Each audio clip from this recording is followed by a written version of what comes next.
Então eu pego e dou a volta para entrar no apartamento e já estava sendo vigiado. Só consegui ver uma bagunça ali na mesa, na sala, uma jaqueta jogada, o sofá manchado de sangue. Não me deixaram entrar. Mas foi o que eu vi. E comecei a perguntar onde estava minha filha.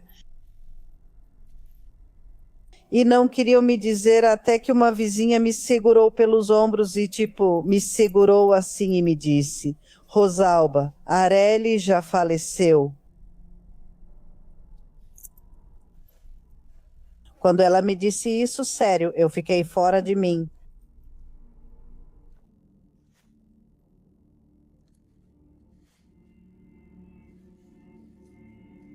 Tudo isso é muito doloroso.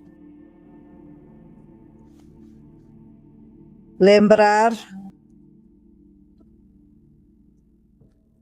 lembrar.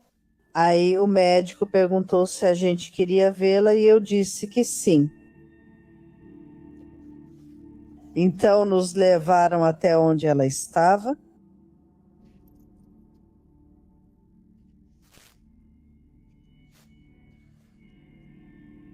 Ela parecia estar dormindo, como se estivesse apenas dormindo.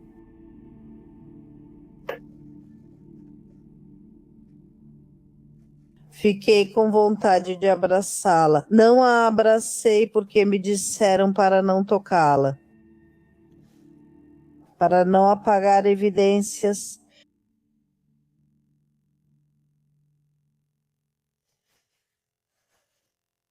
Na verdade, não fiz isso por esse motivo, porque eu pensava,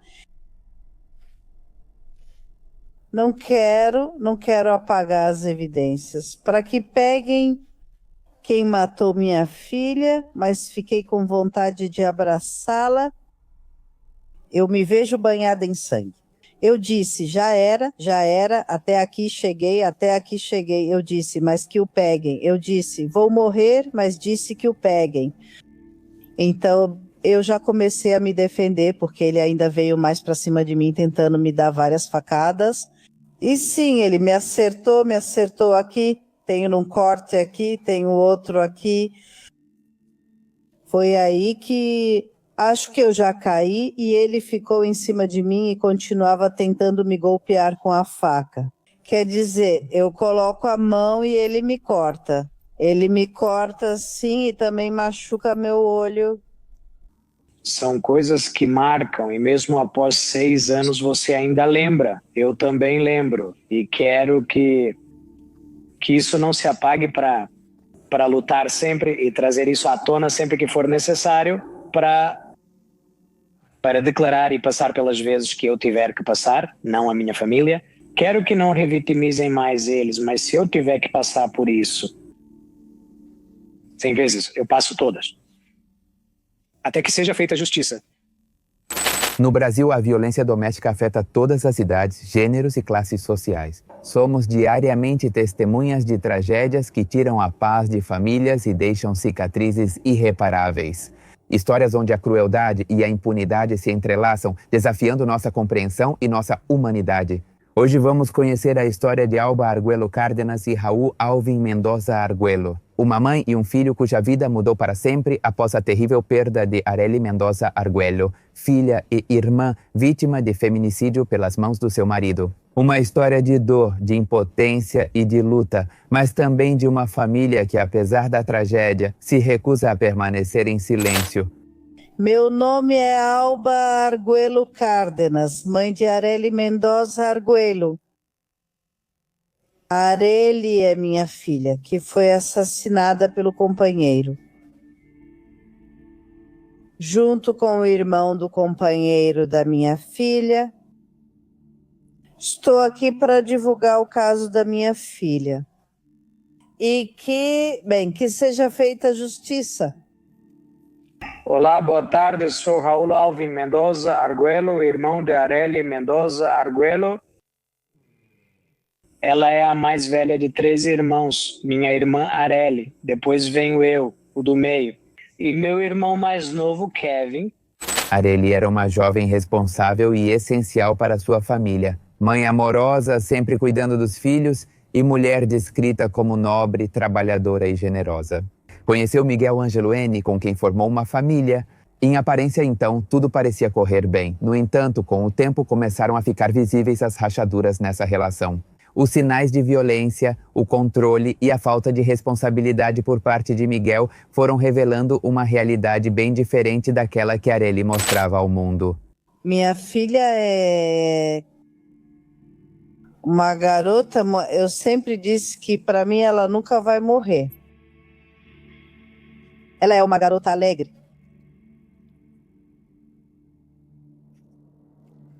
Uma irmã muito boa. Quando solteira, quando casada, foi uma mãe muito boa, foi uma boa parceira. Ela foi muito, muito, muito querida por toda a família, porque era uma menina muito alegre. Todos, de alguma forma, recorriam a ela para comemorar, para conversar sobre suas coisas. Ela tem muitas primas, a maioria são mulheres, e todas gostavam muito dela. Minhas irmãs, toda a minha família.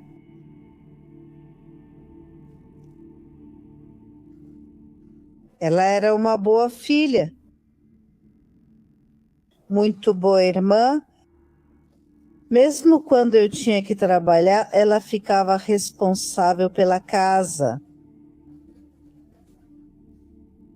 Com as tarefas de casa, ela cuidava dos irmãos e dava comida para eles. Elas conviviam muito. Dos 3 filhos que eu tenho, ela era a única mulher que eu tive. Depois ela se casou. Teve 2 filhos. Ela era 1 ano e 4 meses mais velha do que eu, mais ou menos. Bem, não. Sim, ela era 1 ano e 4 meses mais velha do que eu. E bem, ela sempre se comportou assim como uma irmã mais velha, muito respeitosa, muito carinhosa. Ela sempre foi assim desde pequena até que aconteceu, infelizmente, o feminicídio dela. Mas comigo sempre foi, comigo e com meu irmão sempre foi muito cuidadosa, muito carinhosa, sempre atenta a nós. Muito sorridente, muito alegre, dançava bastante, muito sociável, estudiosa e com uma vida bem normal, né? Como a de qualquer pessoa na infância, na adolescência. Depois no ensino médio, sim, no ensino médio mais ou menos, conheceu sua parceira, que era daqui mesmo, do bairro. Sempre fomos conhecidos porque chegamos desde muito pequenos, né, ao bairro e também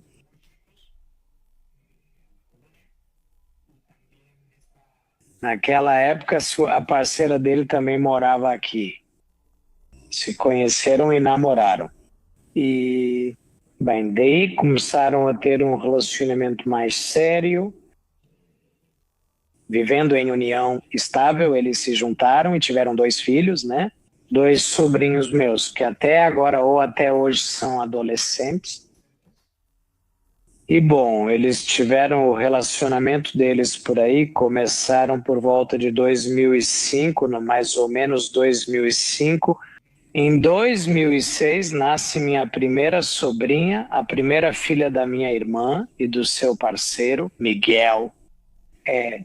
Eles têm um relacionamento. No começo, muito normal, como todos. Tudo bem, nada de problemas fora do comum, extraordinários ou graves, né?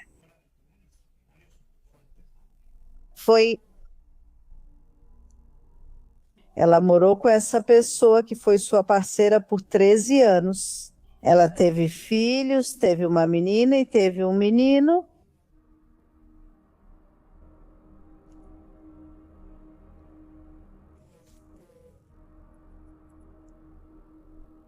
Nos primeiros anos não houve nenhum sinal de violência.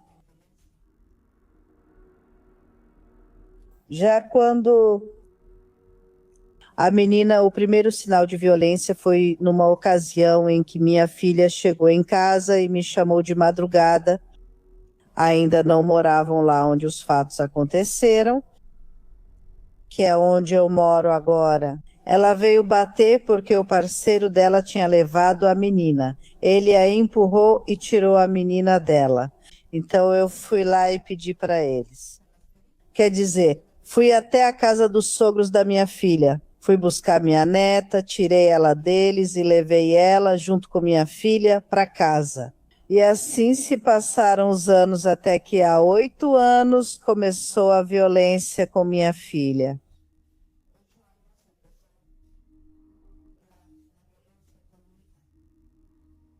No aspecto psicológico, econômico, físico, quer dizer, eu começava a perceber algumas coisas e conversava com minha filha, mas ela não me dizia muita coisa.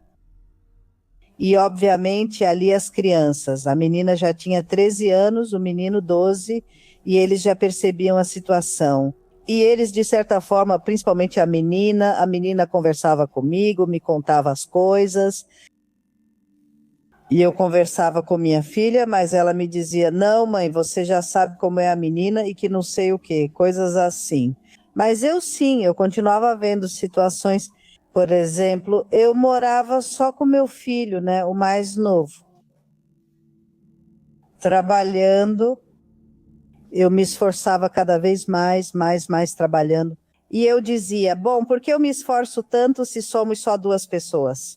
Mas eu fazia isso porque ajudava muito minha filha na questão financeira, muito mesmo, porque sim.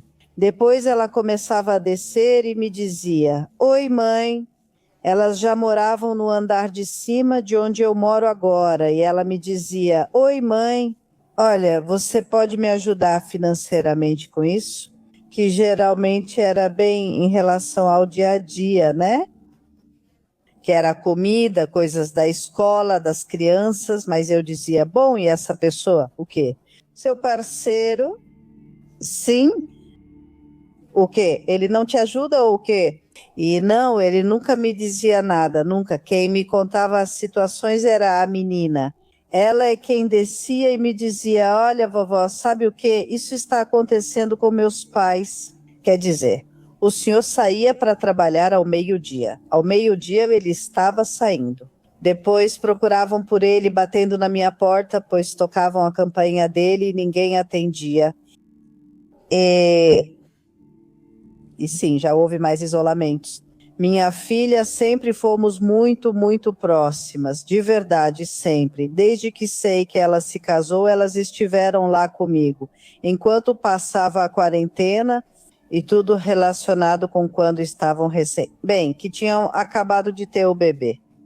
Sempre fomos muito unidas. Eu alimentava, ou seja, ajudava muito. Então já faz uns 8 anos. Um dos meus filhos faleceu. O mais novo, com quem minha filha tinha muito... Eles eram muito próximos, muito apegados, muito mesmo. E meu filho sempre estava com ela.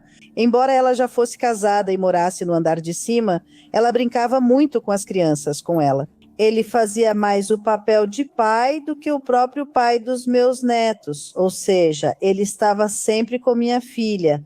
Nas reuniões escolares e confraternizações das crianças, no jardim de infância e ensino fundamental, iam aos Six Flags, entre outras coisas. Meu filho, sim, o mais novo, sempre estava com minha filha fazendo essas coisas. Então, quando ele já não está, a menina me dizia, descia chorando, e eu perguntava, o que foi, filha? Meu pai me bateu. Por quê? Ela responde, bom, não sei. Ela diz, por ser uma menina, quer dizer, que motivos ele podia ter para bater nela, e ele batia feio. Eu me perguntava, posso ficar com você? Depois conversava com minha filha. Ei, o que aconteceu? Porque se fulano bateu na menina, né? O que há com ele? Ela é apenas uma menina. E então minha filha me dizia, não é que tenha sido algo tão grave, mas sim, isso acontecia. Eu perguntava, o que está acontecendo? Me conta, o que está acontecendo? Falo para ela. Se você tiver problemas, pode falar, porque você sempre vem e você me manda a menina, ou você mesma vem porque precisa para a comida, para o material escolar das crianças. Quer dizer, o que está acontecendo? Eu digo, me fala com toda a confiança. Esta é sua casa e se vocês quiserem, se já não estão bem com essa pessoa, então fiquem aqui. Quer dizer, aqui só estamos seu irmão e eu. E ele me dizia, não, não, não, não, não, não. Mas as meninas continuavam com situações assim. Uma vez, no Dia das Mães, estávamos onde eu moro. Eles já subiram para dormir. Me deixaram com as crianças. E já estávamos indo dormir e eu ouvi um grito. Ouvi alguém gritar, mamãe. Bom, ouvi a palavra mamãe e percebi que era a voz da minha filha. Eu me levantei num pulo, saí correndo, subi e ela conseguiu abrir a porta. Ela conseguiu abrir a porta do apartamento e foi até o meio da sala, mas ela já estava sangrando muito. Quer dizer, sangue do rosto. Perguntei-lhe, o que aconteceu? Ela me aponta e diz, foi ele, quer dizer, o companheiro dela. O companheiro dela e eu fiquei muito brava, eu a vi, fui ver se ela estava bem, se não tinha, tipo, ferimentos graves e tal. Quer dizer, ela estava sangrando muito pelo nariz. Ela também tinha um machucado na testa e depois que eu a vi, percebi que eram esses os ferimentos. Eu fui até essa pessoa e disse, sabe de uma coisa? Eu te disse que se você encostasse na minha filha de novo, você ia se ver comigo, certo? Eu disse, não ia falar para nenhum dos meus filhos. Falei, comigo, é comigo que você vai se ver. E a verdade é que esse rapaz ficou assim, apavorado. E sim, eu sou honesta. Quer dizer, eu procurava com o que bater nele, honestamente. Não achei, não encontrei nada com o que bater nele. E enquanto eu procurava, assim ele se virou e eu já estava com a menina. Eu tinha entrado e a menina me seguiu para o andar de cima. A menina é muito esperta, sempre foi muito esperta desde pequena. Eu a vi encostada na parede, assustada. E, na verdade, eu disse, ainda bem que não encontrei nada para bater nesse cara, porque eu não tinha percebido que a menina estava lá. Então, eu já deixei esse de lado e subiram mais 2 sobrinhos comigo, não uma sobrinha e um sobrinho. E eles me diziam, tia, chama a polícia para levar ele. E diziam para ele, como é possível que você bata na minha prima? Se é homem, haja como tal. Ela é mulher, é pequenininha, é frágil, ou seja, nunca a força dela vai se comparar com a sua. Na verdade, não fiz mais nada, pois a menina já tinha percebido. Quando tirei ela, a menina e minha filha, então eu já conversei com minha filha. Vi se ela não estava tão mal e essas coisas, e que ela dormisse lá em casa. E a menina deitou comigo, e ela estava assim, com as mãozinhas bem nervosa, estava assim. Ela me disse, mamãe Rosalba, né, você não vai chamar a polícia, né? Né que não vão levar meu pai para a polícia? Né que meu tio Kevin não vai bater no meu pai? Eu dizia para ela, não filha, nada disso vai acontecer. Né que meus pais não vão se separar? Eu dizia para ela, não, filha, isso não vai acontecer, não se preocupe. Eu fico sabendo da minha irmã quando há agressão física, num 10 de maio. Num 10 de maio eu venho almoçar com a família, bom, com minha mãe, com ela. Tinham umas tias por parte da minha mãe e eu vejo esse machucado no rosto dela. Eu pergunto para ela. Ela me disse que não tinha acontecido nada, que tinha caído, mas era estranho. Eu continuava insistindo, não tão forte, mas repetia a pergunta para ela. Não, isso não foi, você não caiu. Conforme o dia foi passando e a reunião, o almoço, pois no final ela me contou o que tinha acontecido, que esse sujeito, esse Miguel, tinha batido nela. E, obviamente, eu fiquei irritado e queria ir atrás dele. Na hora, como eu disse, minha família estava lá, as crianças estavam lá. Até as crianças me acalmaram, disseram para eu não fazer nada, para eu me acalmar. Ela também me pediu para eu me acalmar. Que ela ia resolver, que ela mesma ia conversar com ele pessoalmente para resolver. e também por causa das crianças, né? Que as crianças não vissem essas situações fortes de brigas ou algum problema entre o pai das crianças e nós como irmãos. Sim, irmãos, porque estávamos eu e meu irmão. Então, foi nessa ocasião que percebi que ele tinha colocado a mão na minha irmã, mas minha mãe também me contou que já tinham acontecido situações parecidas antes, que ela subiu, ela se separou porque ela os encontrou, ou, bom, não os encontrou, porque minha irmã gritou. Como moram em apartamentos em cima e embaixo, minha mãe ouviu minha irmã gritar, que ela gritou, e minha mãe subiu. E que foi ela quem a viu com sangue, e essa pessoa correndo atrás dela dentro do apartamento. Então, minha mãe já me disse que não era a primeira vez e, obviamente, isso me deixou ainda mais irritado. Mas como minha irmã me pediu para deixar para lá, que ela ia resolver, eu confio um pouco, né? Não tanto na minha irmã, mas também que isso ia se resolver. E digo, não é que eu não confiasse na minha irmã, mas entre os dois iam chegar a uma solução de tipo primeira e última vez. Mas, como eu te disse, o resultado não foi esse, e sim que piorou ainda mais. E, bom, te digo, minha irmã também fazia isso por temor, por medo das crianças, porque ela queria a família dela. Ela sempre sonhou com a família dela ali e, não sei, essa pessoa a manipulou tão bem mental e psicologicamente que ela não conseguia se desprender tão facilmente do parceiro dela, né? Então, te repito que isso foi em um 10 de maio, digo, não lembro bem o ano, mas eu acho que deve ter sido 1 ou 2 anos antes do que aconteceu. 1 ou 2 anos antes do que aconteceu, porque minha irmã faleceu em 2019, no dia 15 de setembro de 2019. Apesar de Arely tentar esconder as situações de violência que estava vivendo, para Alba, sua mãe, os sinais de alerta ficaram cada vez mais evidentes. Ela conheceu fragmentos dessa realidade por meio de sua neta. Em sua inocência, a pequena relatava detalhes que deixavam à mostra o ambiente sombrio e doloroso que se vivia dentro da casa de sua mãe.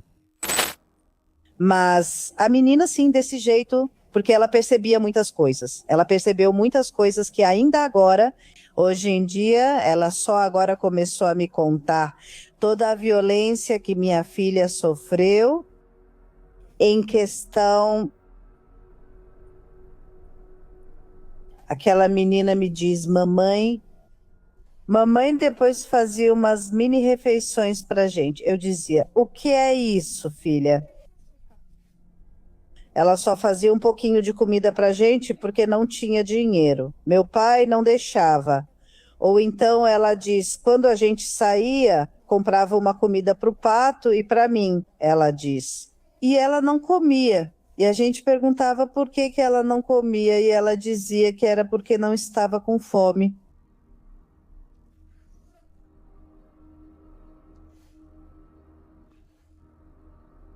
E, na verdade, a menina, mesmo tendo percebido tudo, o menino não. O menino sempre foi muito retraído, muito no mundo dele.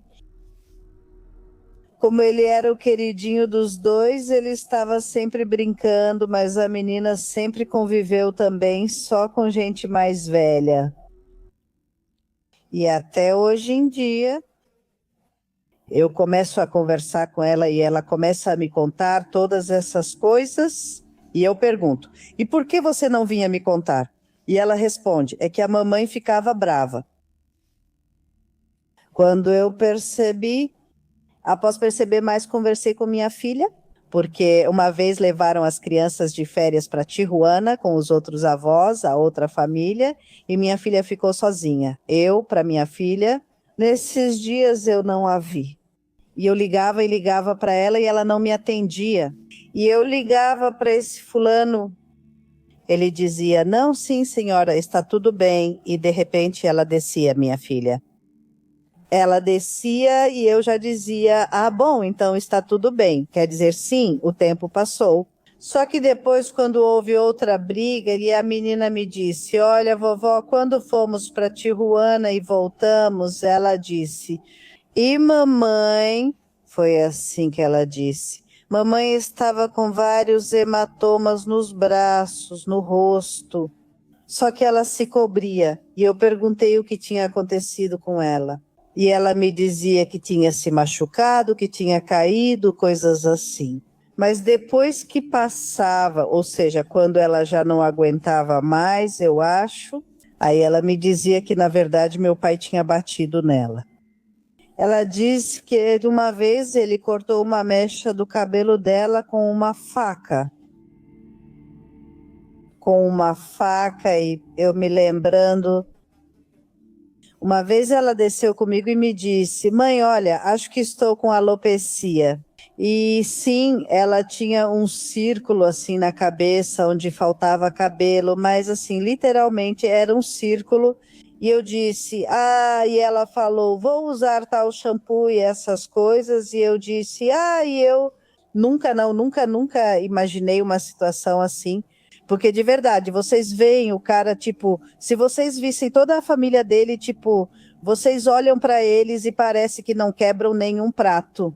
Mas, na verdade, até entre eles já tiveram problemas. É uma família, são pessoas muito apáticas, muito apáticas, não gostam de ter amizades, são muito assim, mas até entre eles, tipo, eles têm conflitos. Então, depois que aconteceu toda essa situação com minha filha, toda essa violência foi se acumulando, sabe? E uma vez a menina desceu chorando também. Disse que tinha apanhado. E a menina me disse, tomara que meu tio Kevin estivesse aqui para dar uns tapas no meu pai. E eu disse, ei filha, não fala isso. Falei, filhinha, é seu pai. E ela me disse, mas é que quando o tio Kevin estava aqui, meu pai não era assim com a minha mãe. Ela disse, ele começou a ser assim depois que meu tio Kevin não estava mais. E era porque meu filho, quer dizer, ele era muito próximo da minha filha. E ele estava com ela na casa dela. Eles comiam, como eu mencionei antes, né? Iam ao cinema, iam ao Six Flags. Ele ia à escola das crianças quando o pai tinha que ir, tudo isso. Então, sim, de certa forma, na verdade, era um freio, né? Para esse tipo, meu filho, para não agredir minha filha. Então, conforme as coisas foram acontecendo, no que eu vi do dia 10 de maio que eu subi, eu falei com minha filha e disse, ei filha, o que está acontecendo? Eu disse, olha, se você e essa pessoa já estão com problemas, então se separem, filha, se separem. Eu disse, olha, não faz sentido. Quer dizer, viver assim, se vocês já não se amam mais, eu disse, olha, então desça aqui comigo, sem problema nenhum, pois eu os tenho aqui, eu sustento eles. Ou se você quiser trabalhar também, então você trabalha, nós duas trabalhamos, ou eu trabalho e você fica em casa com seus filhos, levar eles para a escola, fazer lição de casa com eles, todas essas coisas. E minha filha me disse, mãe, é que eu não quero. Ela disse, que bem, eu quero que meus filhos tenham o pai deles, eu não quero que eles passem pela mesma situação que eu passei, porque, bem, eu me divorciei do pai dos meus filhos,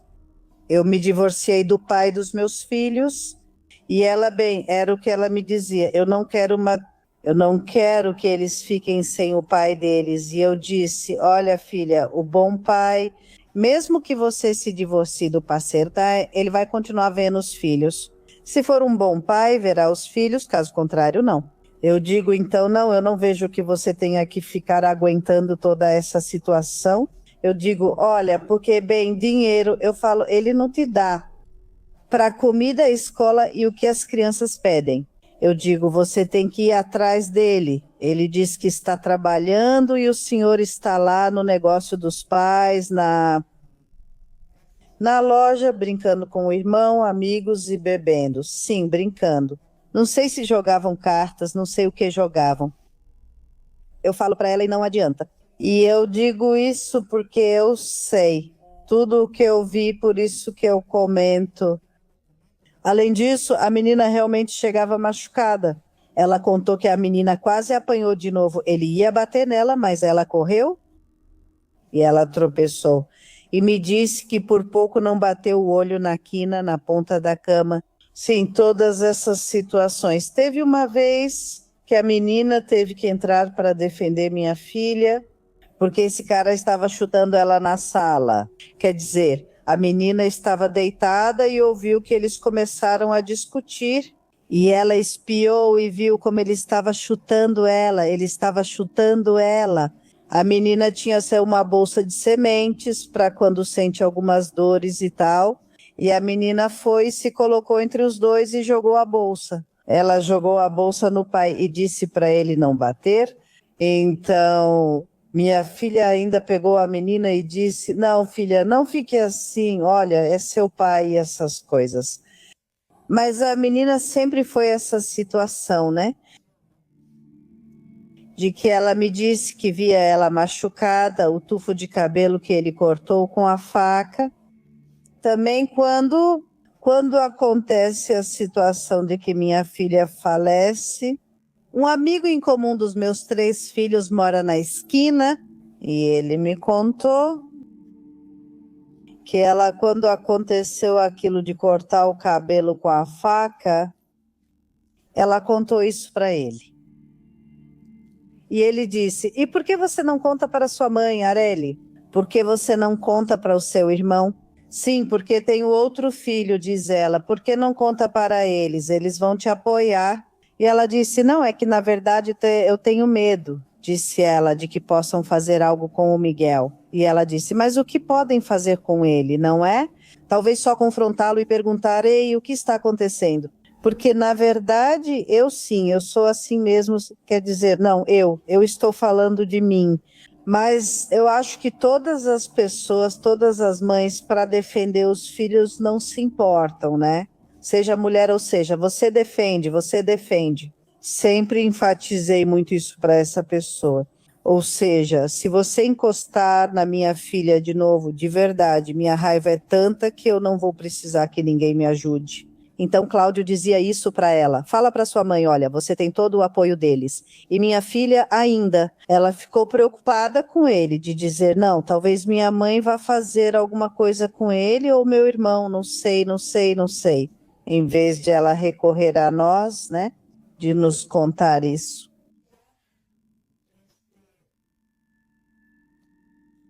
Das últimas vezes,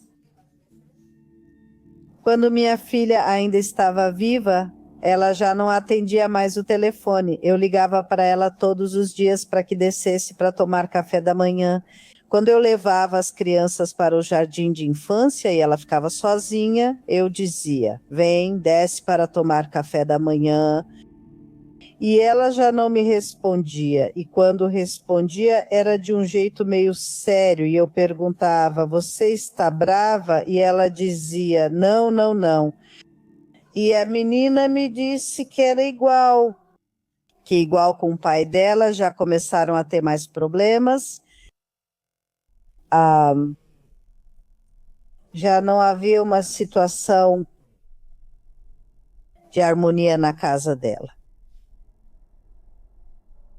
E já das últimas vezes, bem, ela já não ia mais comigo. Ela começou a se isolar. Meu filho, o que mora comigo agora, sempre falava com ela: Chaparra, vamos tomar café da manhã, vamos almoçar, comer o que fosse. E ela dizia: sim, mas ele nunca ia, a parceira dele nunca ia, nunca. E sempre muito apático. Na verdade, muito apático. Determinada a continuar ajudando sua filha em tudo o que fosse possível, a senhora Alba saiu naquela manhã para a central de abastecimento buscando aumentar a renda da família. Antes de sair, notou uma reunião no apartamento de Areli.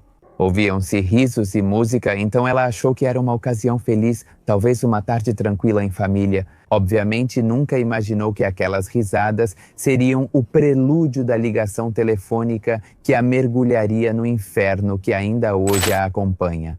E nunca, para falar a verdade, nunca imaginamos que essa situação fosse acontecer, né? Eles costumavam fazer muitas reuniões em casa. Por isso, no dia em que aconteceu essa situação, eles tiveram essa reunião. Eu fui dormir tarde, tipo 1 da manhã, ainda consegui ouvi-los. Nunca pensei em outra coisa, porque como sempre faziam as reuniões com as mesmas pessoas, o irmão, o primo, o amigo, essas coisas. Então eu pensei, não, está tudo bem, e nesse dia eu tive que sair. Tive que sair bem cedo, justamente porque eu ia ver para um negócio lá na central de abastecimento. Então me disseram, passamos para te pegar entre 4 e meia da manhã. Eu disse, sim, tudo bem, não tenho nenhum problema. E justamente eu ia fazer esse negócio para poder continuar ajudando minha filha. E vieram me buscar. Mas antes de virem me buscar, eu fui dar uma olhada na cozinha de onde eu moro, porque lá dá para ouvir tudo. Dava para ouvir claramente as vozes. E eu fiquei lá ouvindo, pensei, deixa eu ver qual é o tom de voz, o que estão fazendo, o que estão dizendo. Então eu ouvia que estavam conversando, eu ouvia que estavam falando, e nisso eu ouvia as risadas e pensava, estão bem, estão bem. Pensei, não tem nenhuma situação. Quando eu saí, fui ouvindo, antes de chegar e abrir minha porta, fui ouvindo que estavam subindo o parceiro da minha filha e o irmão dela. Eles estavam conversando e eu disse, eu saio. E ainda antes de descer as escadas, eu fico assim, ainda ouvindo. Eu disse, vamos ver sim, não, quer dizer, são festas, está tudo bem. E sim, voltei a ouvir vozes e risadas. Eu disse, não, então já vou embora. E ainda, estando na porta do prédio da entrada, né, eu estava assim, esperando que viessem me buscar. E eu pensava, fico aqui fora ou entro? Eu disse porque ainda estava muito escuro, mas na esquina eu ouvia vozes. Eu não disse que ia ver quem era. Falei, não, melhor não, para quê? E fiquei ali. E aí, quando passam por mim, tive o impulso. Eu já estava com meu parente que passou para me pegar e me levar para a rodoviária. Dou alguns passos em direção à calçada e ainda dava para ouvir dali. Do segundo andar em direção à saída, dava para ouvir as vozes. E tive esse impulso de voltar para ir ver, para ouvir. Porque, digo, depois que tudo aconteceu, você começa a pensar e refletir. Digo, bem, para que as vozes fossem ouvidas até a entrada do prédio de um segundo andar. Digo, bem, já era. Eu penso que possivelmente foi aí que todo o problema começou. Mas eu peguei, como eu já tinha me certificado pelo menos 2 vezes de que tudo estava certo. Eu disse, não, está tudo certo, e fui embora. Já chegamos na central, começaram a me explicar a situação do negócio que eu queria fazer, outra coisa do que eu queria fazer ali. Me levaram, fomos e voltamos, e eu já estava sentada, esperando que esclarecesse bem para eu poder voltar sozinha. E por volta entre 8 e meia da manhã, recebo uma ligação. E eu atendo, Malu, e a pessoa diz, uma vizinha fala, sabe, Rosalba, você tem que voltar para casa. Pergunta o motivo e ela repete, sabe de uma coisa? Você tem que voltar para sua casa mais rápido. E eu falo, mas me conta o que houve. Então, como ela não me disse o que tinha acontecido, para ser sincera, eu realmente pensei que algo ruim tinha acontecido. A vizinha nunca contou, mas outra pegou o celular dela e disse, sabe de uma coisa, Rosalba? Venha para casa, algo aconteceu com sua filha. Não, aí quando ela me falou desse jeito, de verdade, minhas pernas começaram a tremer de novo. Ou seja, eu disse, não, alguma coisa aconteceu, alguma coisa aconteceu, alguma coisa aconteceu. Falei para o meu sobrinho, Javier, já vou embora. Ele perguntou por quê, respondi que algo aconteceu com a Areli, mas não sei o que foi.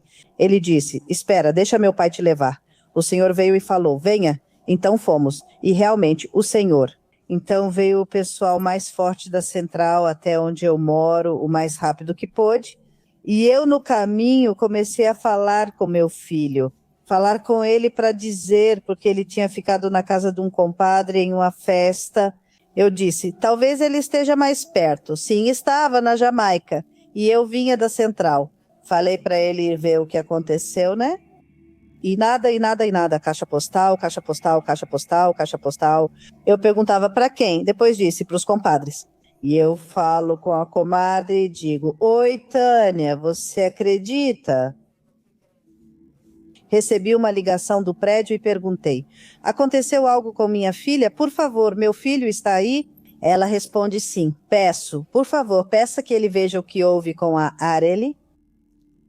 E ela desliga e me diz, sim, senhora, eu já vou avisar ele. Desligando, liguei para minhas sobrinhas lá da Jamaica e disse, sabem de uma coisa? Eu disse, negra, por favor, vão até a casa. Eu disse, aconteceu alguma coisa com a Areli, mas eu já estava de verdade. Não, sinceramente, eu sim. Eu já tinha na minha cabeça o pior, o pior, o pior, o pior. E eu falei, vão, disse, algo aconteceu com a Areli. Então... Porque a gente ficou sabendo, bom, nesse caso, eu fiquei sabendo por uma ligação de uma vizinha. De manhã, um compadre me acorda, eu estava na casa de um compadre em uma reunião e ele me diz, eu acabei dormindo lá. E ele me acorda dizendo que meu telefone estava tocando sem parar. Quando atendo, uma vizinha me diz que minha irmã tinha falecido. Então, sabe, a primeira coisa que faço é ir para a casa da minha irmã e da minha mãe. Mas no caminho, eu fui ligando para todo mundo, para minha irmã, para o telefone da minha irmã, para minha mãe, para o telefone do parceiro dela, Miguel, mas ninguém atendia. Então, quando chego é quando encontro a situação e o apartamento da minha irmã estavam um caos. Vejo minha mãe nos corredores, aos pés da escada, obviamente arrasada, com vizinhas segurando ela. Família também que ia chegando ou que tinha chegado um pouco antes de mim. Cheguei no apartamento, já tinha peritos, já tinha polícia. Mesmo assim, a primeira que chegou fui eu. Quer dizer, eu liguei para eles para que chegassem mais rápido. Então, quando eu chego, entro correndo, subo, vou subindo para o segundo andar e eles me olham assim. Tinham muitas vizinhas, 2 e a filha de uma delas. Mas quando eu subo assim, a menina está assim na parede. E eu vi, foi a primeira que vi com a expressão dela, dessa menina. É uma jovem. Ali de verdade. A expressão dela, eu disse, algo ruim aconteceu com a minha filha. Algo. Então eu pego e dou a volta para entrar no apartamento. Já estava sendo vigiado. Só consegui ver bem uma bagunça ali na mesa, na sala, uma jaqueta jogada, a sala manchada de sangue. Não me deixaram entrar. Mas foi o que eu vi. E eu comecei a perguntar onde estava minha filha. E não queriam me dizer até que uma vizinha me segurou pelos ombros e, me segurou assim e disse, Rosalba, ele já faleceu. Quando ela me disse isso, sério, eu fiquei fora de mim. E comecei a descer as escadas sem perceber e desabei no meio do caminho. E então ouvi umas batidas muito fortes na entrada do prédio. E já quando Era meu filho, que já tinha chegado também, e a mesma moça que eu vi com aquela expressão. Ela falou com ele para avisar, ou seja, ela disse para ele: Areli faleceu. E meu filho não sabia de nada, nada mesmo. Foi igual quando ele chegou e estava chutando a porta porque não tinha encontrado as chaves dele. E abriram, na verdade, abriram a porta à força com socos. E aí ele saiu correndo também e subiu.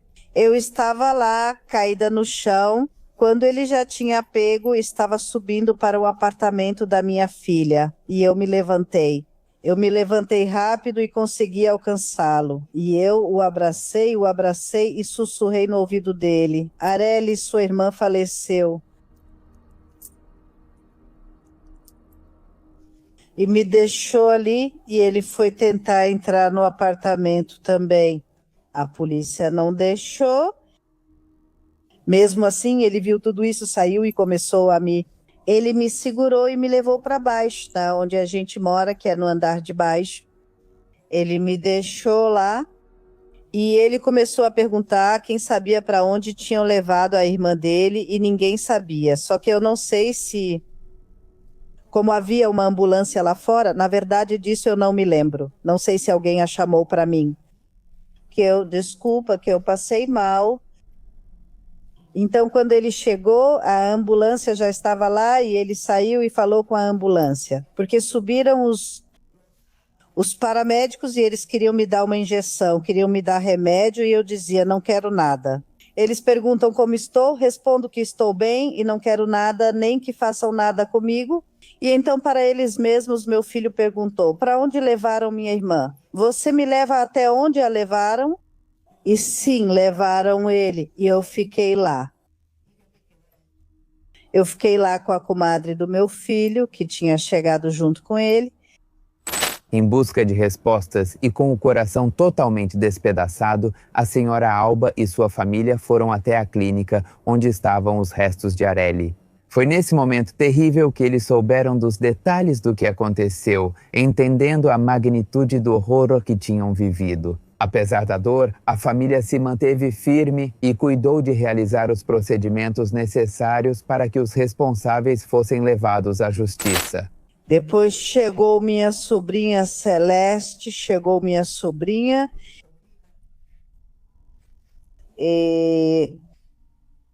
Investigamos, perguntamos também para onde tinham levado minha filha, para qual clínica, o hospital e tudo isso.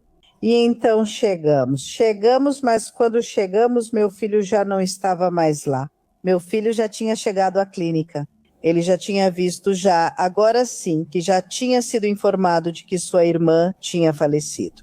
Então, quando minha sobrinha e eu chegamos à clínica, não nos deixaram entrar, não nos deixavam passar da recepção. Ela disse: senhora, seu filho pediu para não deixar a senhora nem seu marido entrarem.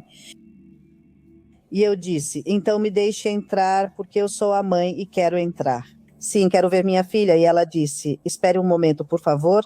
Ela já foi falar com o médico e já nos deixaram entrar. E então o médico começou a nos dizer, ou seja, como minha filha chegou, em que condições, a que horas ela havia falecido. E ela nos disse que a tinham levado e que ela tinha vários ferimentos de faca no corpo. Entre 8 ou 9, mas que essas eram graves e que inclusive uma delas tinha atingido os pulmões dela.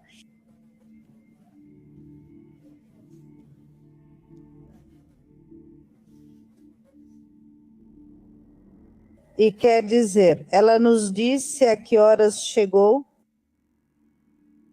que eu acho foi tipo, não sei se às 6 da manhã, e ela faleceu, acho, às 7h30. Quer dizer, está aí. Tudo está aceito nas declarações. Na verdade,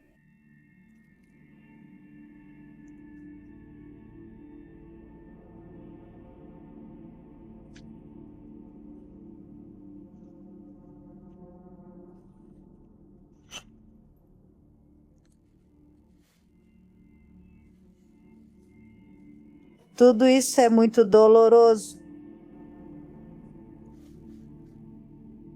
Lembrar.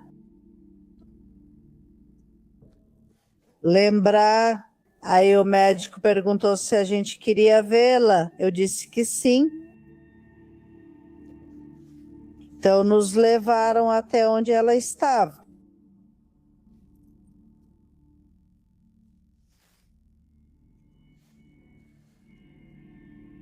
Ela parecia estar dormindo, como se estivesse apenas dormindo.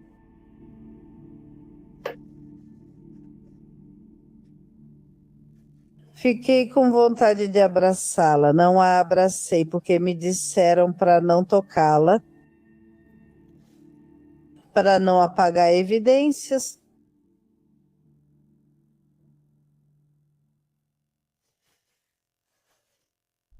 Na verdade, não fiz isso por esse motivo, porque eu pensava, não quero apagar as evidências para que possam pegar quem matou minha filha, mas fiquei com vontade de abraçá-la. De lá eles a levaram para o lugar de onde pertence a delegacia, para onde vivemos, que a levaram para uma clínica que era a delegacia de Estacalco. Entre 9 e 10 da manhã cheguei, mais ou menos, e isso tinha acontecido de madrugada. Então eu já não encontrei minha irmã, mas encontro um apartamento todo revirado, com os peritos fazendo as diligências correspondentes. E o que faço é perguntar para onde a levaram. Me dizem que para um hospital aqui em Estacalco. Bem, na localidade de Estacalco, eu vou para lá.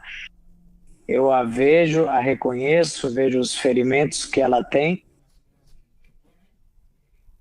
E depois disso eu vou até a delegacia, que é onde foi feito o boletim de ocorrência.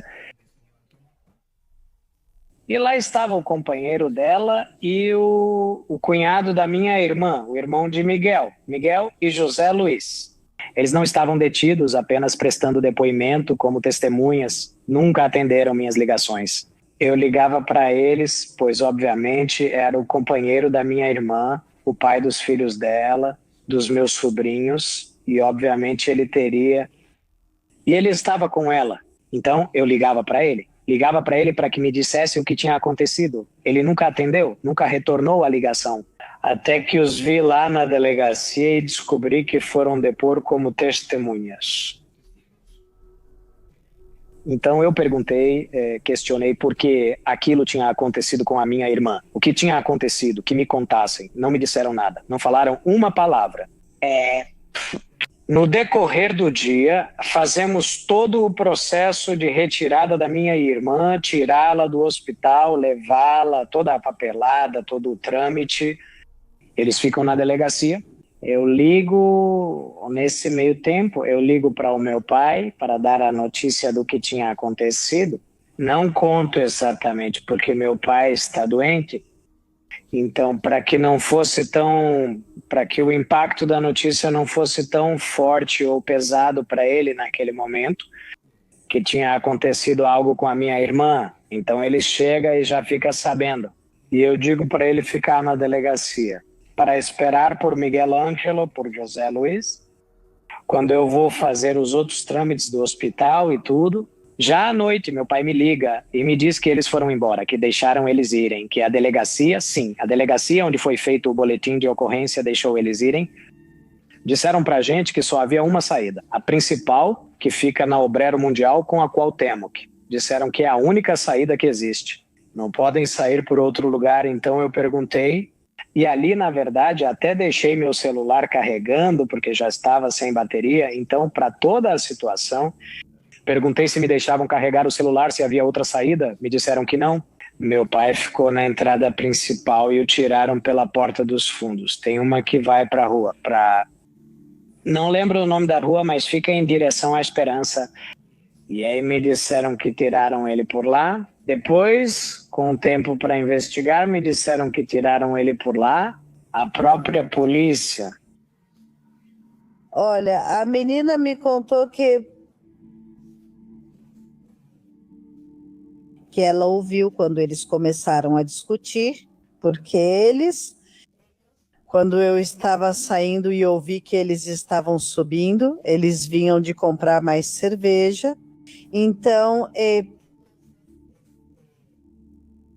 a menina contou depois que quando eles já tinham subido, o pai dela já estava sem camisa, que ele tinha brigado com um amigo que estava lá também bebendo com eles. Os três desceram para pegar cerveja. Mas na volta, não sei por que eles brigaram. Miguel com chispa, e aí o Miguel subiu sem camisa, com arranhões e tudo mais. E a menina ainda viu isso, e que foi abraçá-la e que disse, ai, briguei com o chispa, e que a abraçou e que a menina o empurrou. Porque ela me disse, eu não gostava mais quando meu pai me abraçava e ficava assim, com álcool. Ela disse, eu não gostava e o afastei. Mas ela me contou, assim, com muito orgulho, que ela tinha brigado com o chispa. E aí minha mãe disse para ela, isso não é coisa de amigos. Ela disse, isso não é coisa de amigos. E aí começaram, e meu pai pegou e jogou uma jaqueta no chão. E minha mãe disse, não jogue a jaqueta do meu irmão, que era do meu filho, que também já faleceu. Então a menina disse, a partir daí eu me perdi, acabei dormindo.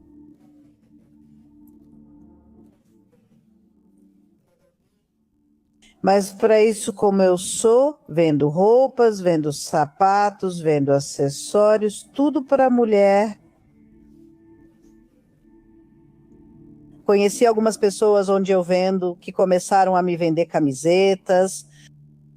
E eles, como o negócio de vendas começa cedo nas feiras, então me disseram hoje, olha, vamos deixar umas camisetas para você no domingo. E eu disse, mas que seja cedo porque eu vou sair. Se não me encontrarem, já sabem onde minha filha mora, em cima de onde eu estou. E eles me disseram sim, porque eu disse para eles que eu saio entre 4 e meia da manhã, e eles também começavam cedo, né, para entregar e essas coisas, porque eram tipo atacadistas. Então essas pessoas vieram me procurar, e eu já não estava mais lá. Então, como eles sabiam onde minha filha morava, eles subiram. Ou seja, quando eu fui embora, eles chegaram. E a verdade, acho que não é o único lugar. Em um prédio, algumas pessoas sem vigilância, o porteiro deixam a porta aberta. A porta estava aberta e eles vieram bater na minha porta. Eu não saí, eles subiram com a minha filha. E eles viram quando estavam atacando a minha filha, os dois. Então ficaram assim, e o que fizeram foi ir embora. E só elas não souberam o que fazer, porque depois eu me lembrei quando estávamos no hospital com minha sobrinha Celeste, e eu estava assim, pensando, e eu disse para ela, olha filha, veja que iam vir umas pessoas me procurar, e minha sobrinha me disse, olha tia, por que não vamos procurá-los? Tem telefone? Eu disse, não, mas posso, sei onde eles estão na rodoviária. Ela respondeu, se quiser eu vou. E aí eu mais ou menos dei a referência de onde era e essas coisas, e minha sobrinha foi procurá-los. Ela os procurou e encontrou. Ela tentou conversar, quer dizer, convencê-los a irem testemunhar e essas coisas. E eles estavam com medo, quer dizer, como todo mundo, né? Como qualquer pessoa, eles estavam com medo. Então, minha sobrinha disse, então pensem bem, olha, toda a situação, ela disse, olha, então apoiem. E disseram para ela, sabe de uma coisa? Vamos pensar sobre isso. Bom, então se vocês decidirem, ela disse, está aqui, acho que é na 8ª, aquela que fica ali no Parque Delta. Lá está toda... Então, sobre o crime, né? Sobre o caso. Quando nós fomos ver, nós fomos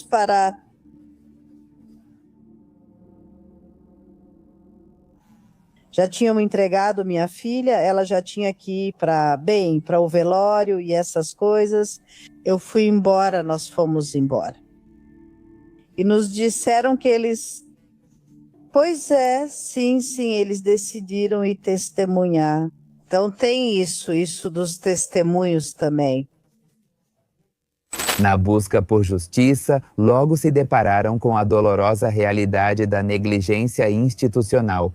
As autoridades haviam libertado os responsáveis pelo crime, marcando assim o início de uma cadeia de omissões, abusos e más práticas. Uma violência institucional que se somava à sua dor, pois as autoridades pareciam mais interessadas em proteger os culpados do que em fazer justiça. E foi aí que chegamos, meu filho chegou e depois chegaram mais familiares. E meu filho, o que ele queria era bem, ele procurava o parceiro da minha filha, né? Ao Miguel. Então, bem, quando o trouxeram para a delegacia aqui no Parque Delta, os dois estavam lá, estavam detidos. Declararam que minha filha tinha se suicidado, por assim dizer, que ela mesma tinha se atacado, dizendo muitas mentiras.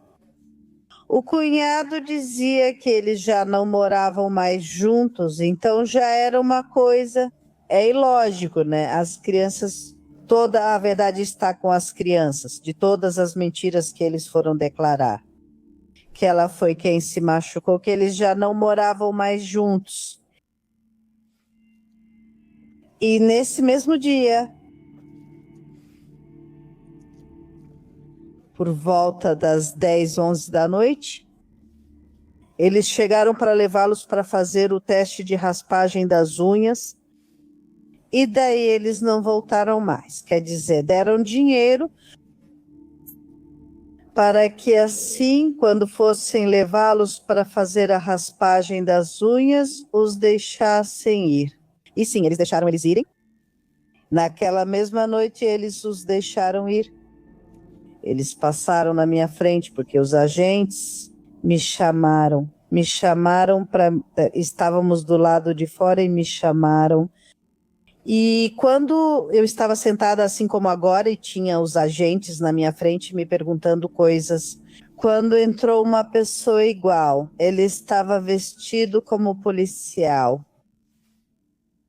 Ele entrou rapidamente, perguntaram, o que houve? Ele respondeu, nada, vim por eles, disse para levá-los para fazer a raspagem das unhas em todos, que era Miguel, o irmão dele, o cunhado e ela disse, vou levá-los comigo. Ah, e eu vi quando eles os levaram, mas pensei, bom, eles vão devolver, né? Eles vão devolver para fazer, bom, para detê-los, ou seja, continuar mantendo os detidos. Sim, os agentes ficaram na minha frente, uns 4 me cercaram, como se quisessem me impedir de vê-los. Porque, bem, sim, obviamente. Bem, eles passaram, tipo, por onde está... Você, né? Essa era a distância. Então, bem, se eu tivesse eles à vista de verdade, eu não teria me contido. E aí, depois disso, eles desapareceram. Vimos a família sair porque estávamos do lado de fora. Eles estavam dentro, sentados. Vimos toda a família deles saindo. Mas pensamos, e na verdade eles estavam comentando algo como, vamos procurar um lugar para jantar e essas coisas. Não, eles já tinham tudo. Na verdade, até tinham levado roupas para eles também. E aí eles sumiram, na verdade. Obviamente, com tudo isso, né, eles não quiseram fazer várias diligências, e isso é mais do que suspeito, não é? Então, eles estavam conduzindo o caso de uma forma. Depois nós mudamos. Eles não queriam registrar como feminicídio. Essas pessoas disseram que minha irmã tinha se suicidado. Essa foi a declaração deles. E como que você explica, ou como a gente explica que ela se suicidou com facadas nas costas, né? Que ela tinha fratura no braço de defesa. E mesmo assim, com as evidências das lesões da minha irmã, eles os deixaram ir. E acreditaram mais neles do que na família e do que nas lesões visíveis que minha irmã tinha. Então, o processo é feito, todo o processo legal é realizado. Mas eu digo que esse foi o 15º. Quando eles saem livres, eles fogem, ou seja, eles saem livres ou deixam eles irem. Na verdade, eles não saem livres, deixam eles irem. E desde aí se levanta a ordem de prisão, horas depois. E o casal Miguel, 3 anos foragido, até que foi encontrado, e o irmão José Luiz continuou foragido. Então, como você explica que vai depor como testemunha, dizendo que ele se esfaqueou e depois foge, não é? Se você não teve nada a ver, se não tem nada a esconder, você aparece. E, acima de tudo, se você tem uma família ou deixa uma família com 2 filhos, 2 sobrinhos, 2 netos, né? Porque toda a família, por parte deles, como eu disse no começo, encobriu e continua encobrindo toda a situação. Então, nós até hoje continuamos lutando por justiça para minha irmã. Eu repito, ele depois de 3 anos foragido, ele foi localizado, não, ainda está em processo legal porque a sentença já havia sido decretada, mas com as leis que temos aqui no México, defendem mais o agressor do que as vítimas, né? Porque também fui aos direitos humanos para registrar uma queixa, não deu em nada. Recebi o e-mail dizendo que minha queixa não tinha sido aceita porque também não havia garantias para prosseguir com uma denúncia. Né? Que essa pessoa também tem direitos humanos que não podem ser violados, bom, como até agora, que não podemos dar dados mais precisos porque estaríamos violando os direitos dele. Então, imagina como estão a família e os amigos ao saber de tudo isso e ao lutar contra tudo isso. Como eu disse, continuamos na luta porque essa pessoa ainda está em processo. O irmão de Miguel, José Luiz, ex-cunhado da minha irmã, continua foragido com ordem de prisão e ainda não foi localizado. Também foram emitidos alertas vermelhos para o exterior. Então continuamos na luta por tudo isso. Te repito que ele já havia dado sentenças. Ele voltou a refazer o caso ou o julgamento. O primeiro foi anulado, porque, segundo disseram, os dias do julgamento se estenderam.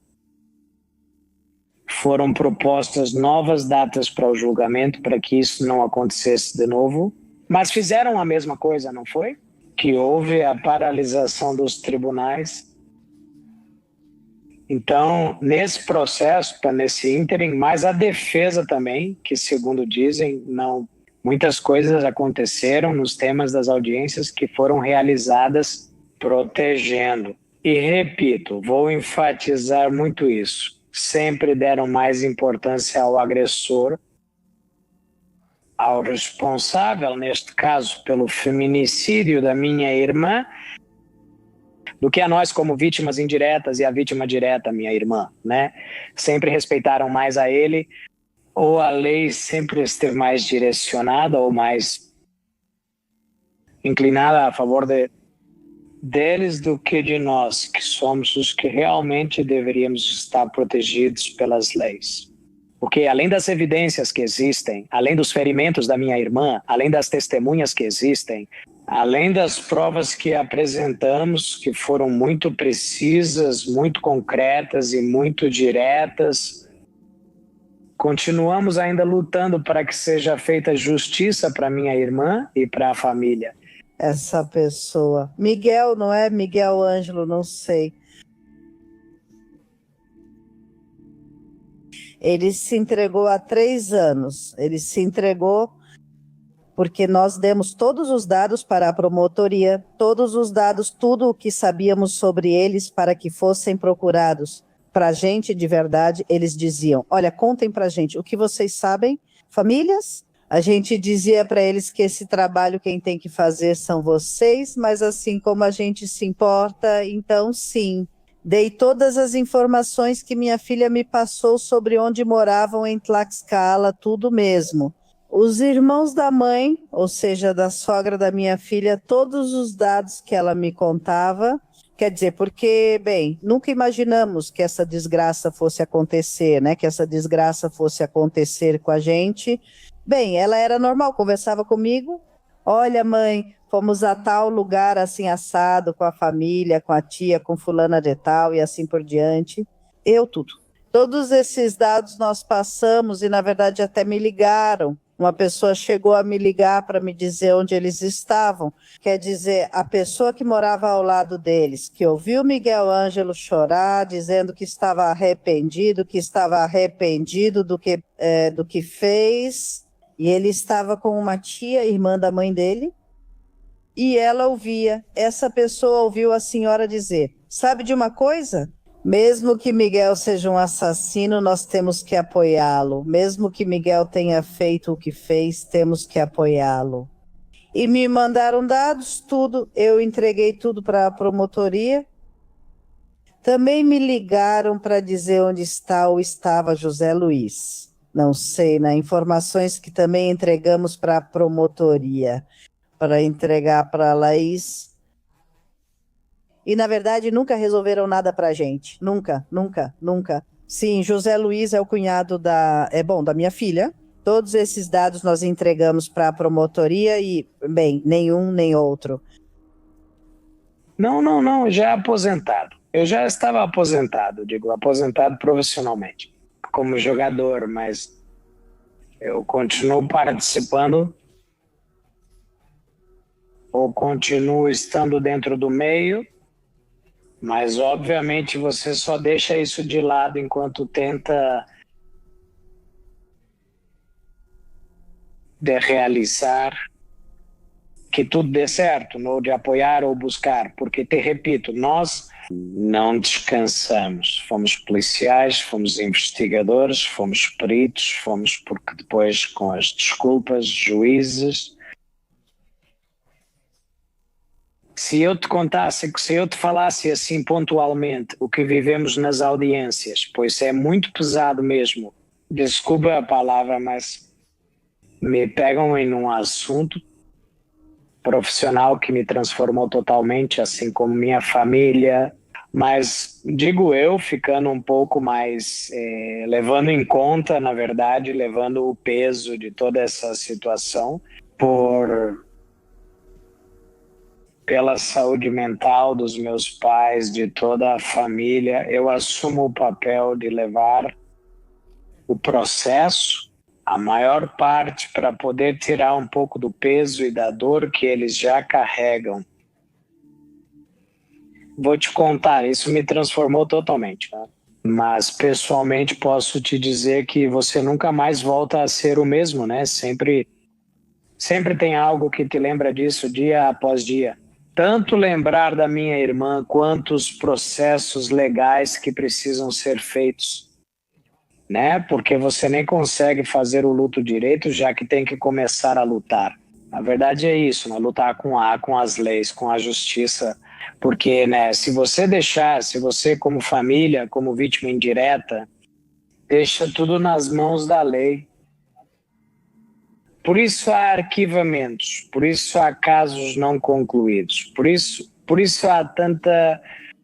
Porque nos disseram que as pessoas que estão enchendo o saco, é a que tem um pouco mais de resposta e um pouco mais de resultados. Porque eles se cansam, é tão pesado, é tão de muito tempo de ir se informar, pedir, exigir, que muitas vezes não te escutam e fazem isso justamente para que a família se canse e deixe por isso mesmo. E aí as leis dizem pronto, já não temos mais ninguém nos incomodando, então arquiva o caso e pronto, fica por isso mesmo. A gente tem essa... É que eu não sei como tentar dizer de forma positiva, procurar o lado positivo, mas Bom, vontade você não tem, né? Mas você tem que, você tem que continuar buscando a justiça tão óbvia, porque a verdade é muito óbvia, pelo que te falei, são provas, são testemunhas. É irrefutável o que levamos para que essas pessoas paguem pelo que fizeram. E bem, não, eles não fizeram isso. Então temos que continuar e não vamos parar, porque te digo, não vamos parar até que seja feita justiça para minha irmã e para a família.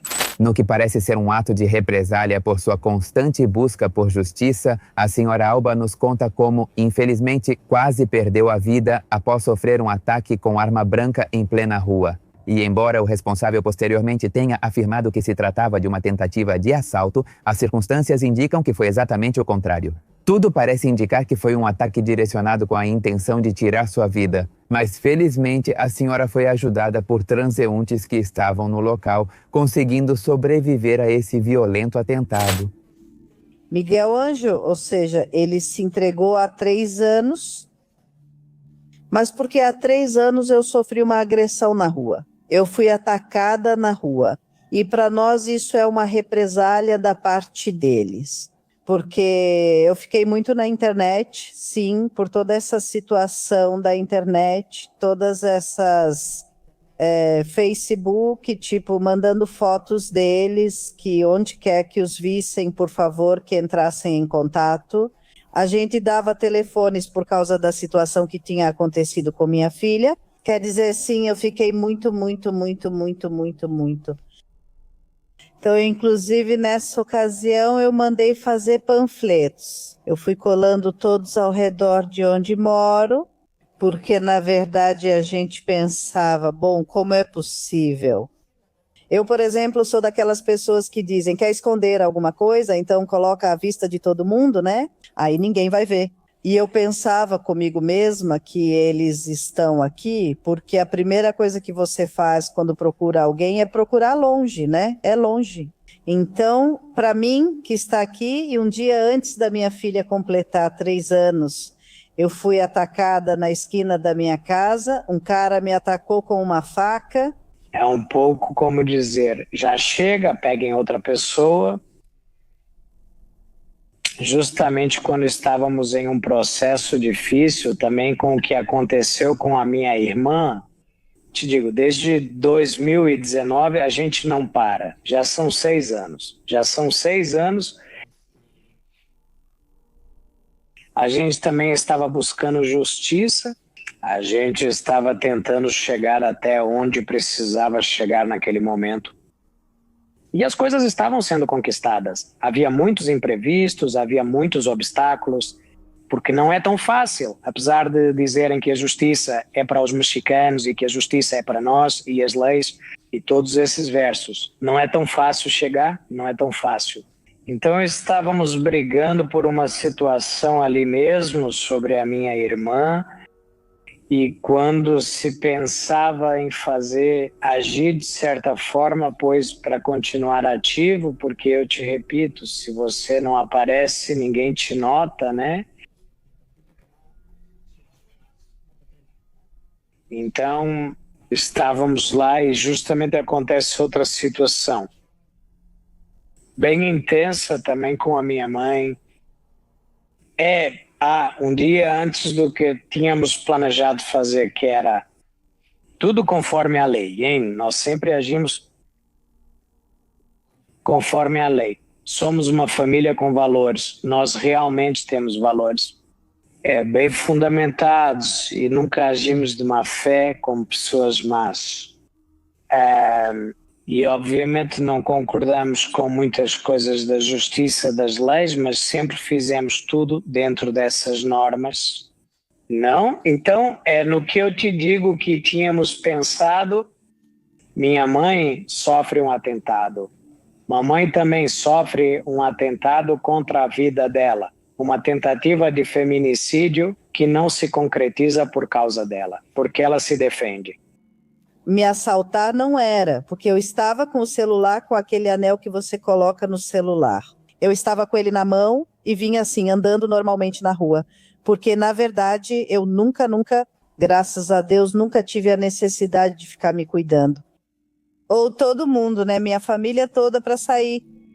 E eu andava assim, muito, muito tranquila. Então apareceu esse cara que eu até pensei, bom, estou atrapalhando ele de passar, né?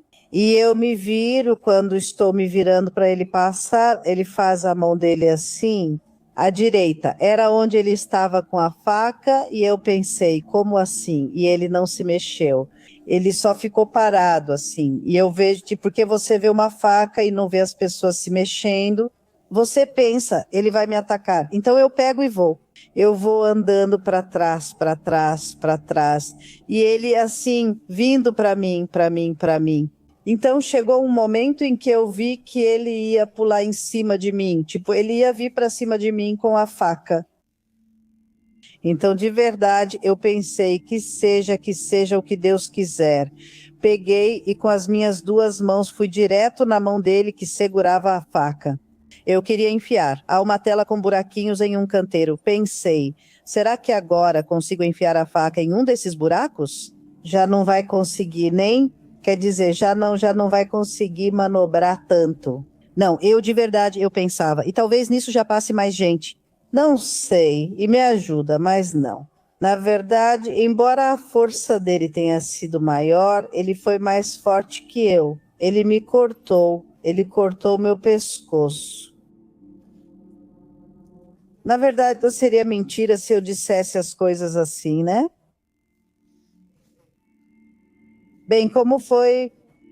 Quer dizer, eu te conto tudo meio embaralhado, porque não lembro se eu caí primeiro ou se ele me empurrou primeiro. Tem um vídeo de uma câmera. Eu caí, mas eu acho. Primeiro ele me cortou.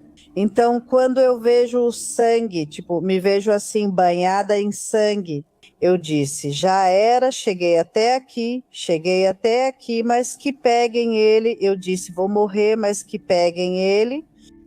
Então eu já comecei a me defender, porque ele ainda veio mais para cima de mim para me dar várias facadas.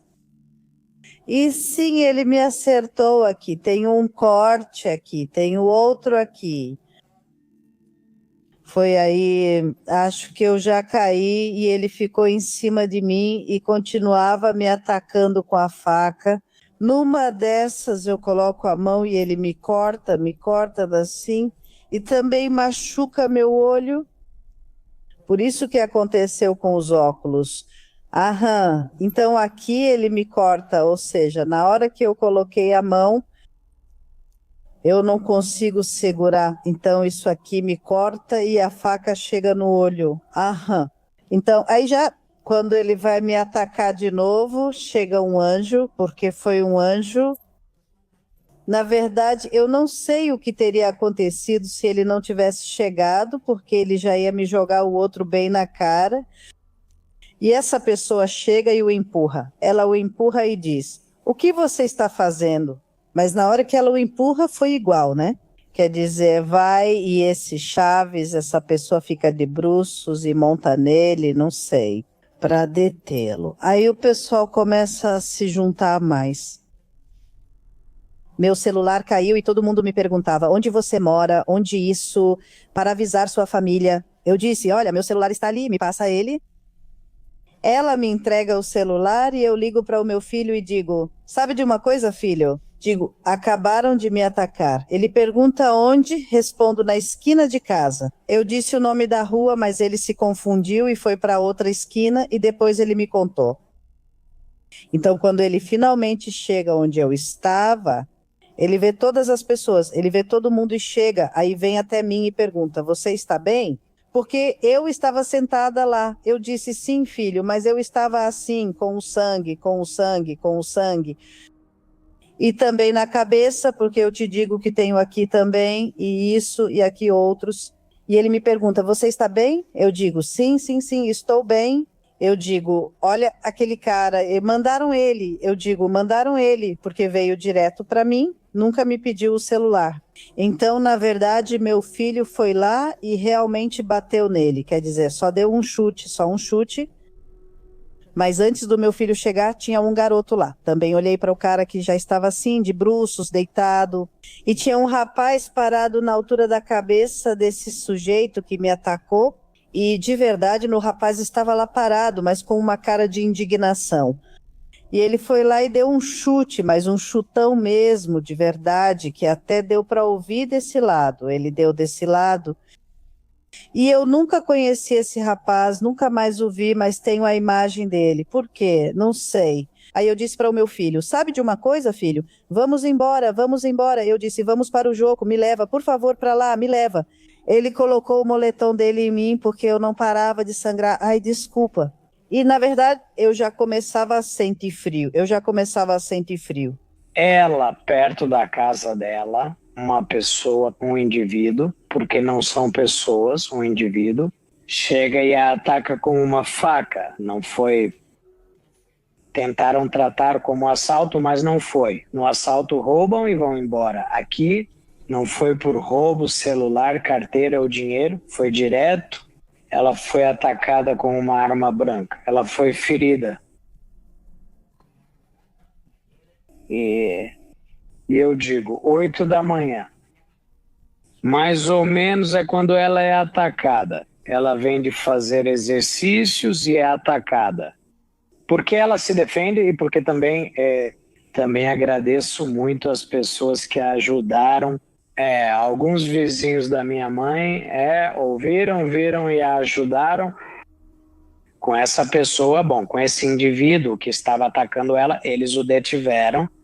Minha mãe ainda teve coragem e força para me ligar e dizer que foi atacada. Eu desço e, nesse momento, ainda bem que eu estava lá, desço, eu a vejo a pessoa detida, falo com meu compadre, que é a pessoa que também esteve envolvida na questão da minha irmã, porque é onde eu estava, onde eu fiquei para dormir naquele dia, e justamente ele também estava lá. Ele vai passando e me diz, o que aconteceu? Então, a mesma coisa, fique você com o detido. Eu fico com a minha mãe, tentando levá-la ao hospital o mais rápido possível. Porque, minha mãe estava coberta de sangue. Então, ela tinha vários ferimentos. Vi de forma simples e boa, pelo que pude enxergar no sangue, um ferimento no olho, mas eu pensei que era uma pancada no pescoço. Então, o que eu faço é fazer um torniquete com meu moletom no pescoço dele. Eu ia levá-la ao hospital, mas ela disse que a polícia chegou e falaram para esperar a ambulância. Eu discordava. Eu disse para eles, eu não vou esperar a ambulância, vou levá-la. Não, mas...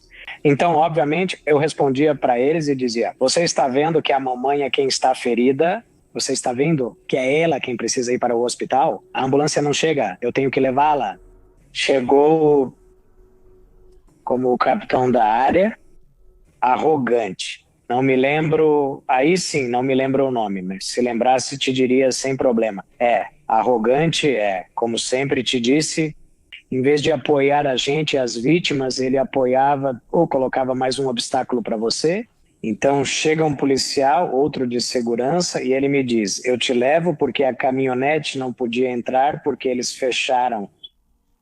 Então ele me diz, eu te levo na viatura. Então eu disse, sim, obrigado. Coloquei minha mãe, levamos ela ao hospital e bom, o mesmo, né? Aí você conversa e não sai de uma, entra em outra em tão pouco tempo. Minha mãe também. Ou todos pensavam em talvez um desfecho mais forte, mais triste. A mamãe começa a se despedir. Falei para ela, calma, vai dar certo, vão rezar por você. Graças a Deus, tudo deu certo. Entre aspas, porque, ela teve ferimentos mortais, por assim dizer. Ela perdeu um olho, aquele que eu te falei que vi como um golpe. Foi porque ele esfaqueou ela nesse olho aqui. Esse indivíduo, mãe, ao tentar proteger, ela colocou a mão, ele perfurou o tendão e atingiu o olho dela. Por pouco, né, os médicos me explicaram, por pouco não atingiu o cérebro, né? Mas dizem que, felizmente, foi só o olho. E é o órgão que está danificado e que ela vai perder. Naquele momento eu disse, nada. que você faz? Não é? Procura várias opções, muitas mil assuntos para poder ajudar. Não tem outra opção, além da operação, da prótese, não tem outra, porque os tecidos já não servem mais. Você já não pode doar um órgão porque não vai servir para ele, porque já não vai funcionar. Então, é por isso que eu te digo, entre aspas, o bom é que, entre aspas, que saiu com vida, que está com a gente, que continua ainda lutando, ainda tem essa força para continuar lutando por ela e pela minha irmã, porque depois de tudo isso, não pense que tivemos uma pausa ou que foi só a recuperação dela. Não era uma pausa. Também era preciso tirar forças de onde pudesse para conseguir seguir em frente, tanto agora com o caso da minha irmã, quanto no caso dela. Não é? Porque ali já estava a questão do que íamos fazer. E o policial não deixava meu filho me tocar. Ele dizia, não toque nela, deixa, porque não sei quem tinha que chegar para verificar e essas coisas. E meu filho, na verdade, sim, ele xingou e disse, sabe de uma coisa? Eu vou levar minha mãe. E ele me levou para o hospital e essas coisas. E aí, sim, já me atenderam. E 5 dias depois que isso aconteceu comigo, Miguel Ângelo se entregou. Ou seja, ele se entregou. Tipo, foi assim, a polícia não o pegou, porque ele disse isso na declaração dele.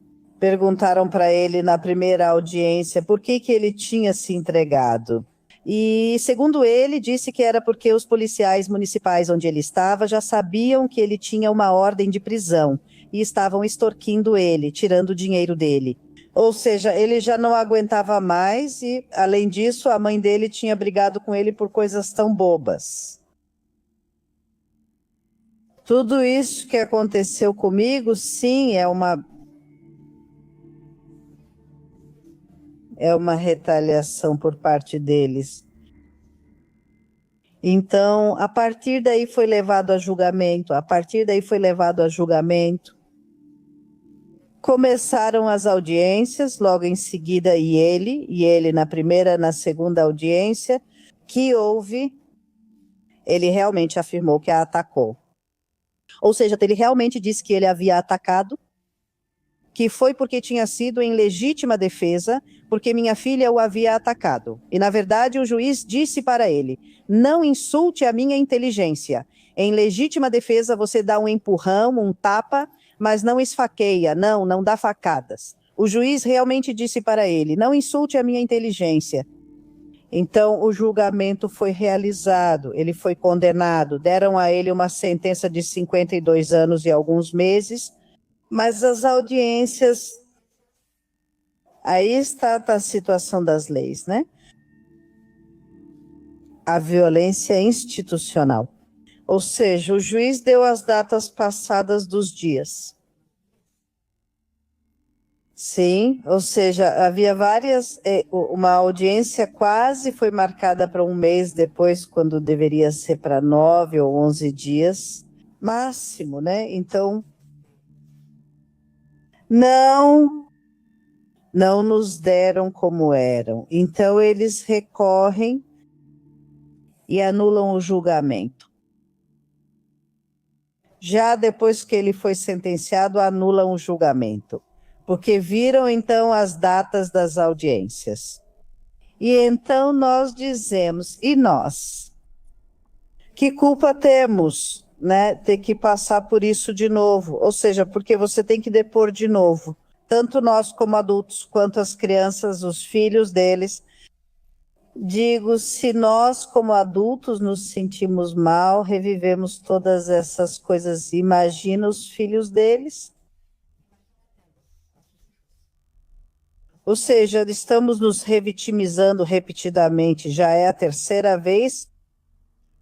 Então, é isso que a gente diz. Sim, é uma violência institucional. e digo, assim como estamos nós, há muitas nesse caso, olha, o único que queremos é que a sentença seja ratificada, ou seja, justiça para minha filha, só isso. E também que peguem a outra pessoa, tá bom? A ordem de prisão dos dois saiu naquele mesmo dia à noite, saiu naquele mesmo dia e naquele mesmo dia eles desapareceram. A perda trágica e repentina de um ente querido causa profundas sequelas psicológicas em crianças e adultos. Alba e Raul compartilham conosco o terrível sofrimento que enfrentam dia após dia, assim como o empenho em garantir um ambiente seguro e estável para os filhos de Arely, que crescem sob seus cuidados e amor, apesar da dor e da ausência da mãe. Meus netos aparentemente parecem bem, mas isso realmente os afetou. Toda essa situação os afetou porque ficaram sem os dois, sem o pai e a mãe. Não, na verdade, só sem a mãe. Sim, aqui a diferença é que, bem, minha filha agora realmente não vai voltar, ou não vamos mais vê-la. Por outro lado, esse sujeito está preso, né? O julgamento está em andamento, mas ele está vivo. Mas sim, meus netos foram afetados. Na aparência, eles estão bem, mas sim, isso os afetou. De jeito nenhum, não. Eles não têm nenhum contato nem com a família. Que a família, bem, nunca se preocupou em ir perguntar. Digo, né, uma coisa é o que fazem os filhos. E os netos, eu acho que eles não têm culpa. E eles eram crianças quando isso aconteceu. Meu filho tem muita coragem, quer dizer, ele tem... Bem, eu acho que a dor dele... Bem, essa dor, depois você pode... Você demonstra isso de várias maneiras, a dor, sabe? E ele, na verdade, digo... meu filho e eu o conheço. Ele sempre foi um jovem muito alegre. E sim, eu falo as coisas como são, né? Sim, o jeito dele mudou. Sim, ele mudou e eu entendo ele porque, bom, eu também tenho essa dor. E dói ver ele assim. Dói ver como o jeito dele mudou. Sim, todos nós tivemos. O pai da minha filha, meu filho, as crianças e eu. Mas foi mais com as crianças, né? Já a gente como adulto, você vai tentando lidar com as situações que infelizmente, né? Você se deixa cair. Você perde o interesse na vida ou no dia a dia. Minha filha não vai voltar mais. Então não te resta outra opção a não ser continuar por aqueles que ainda estão aqui. Muito, na verdade, minha neta se chama Camila. E eu sempre, ei, Arely. E com meu menino, meu neto, eu chamo ele de Kevin, o nome do meu filho.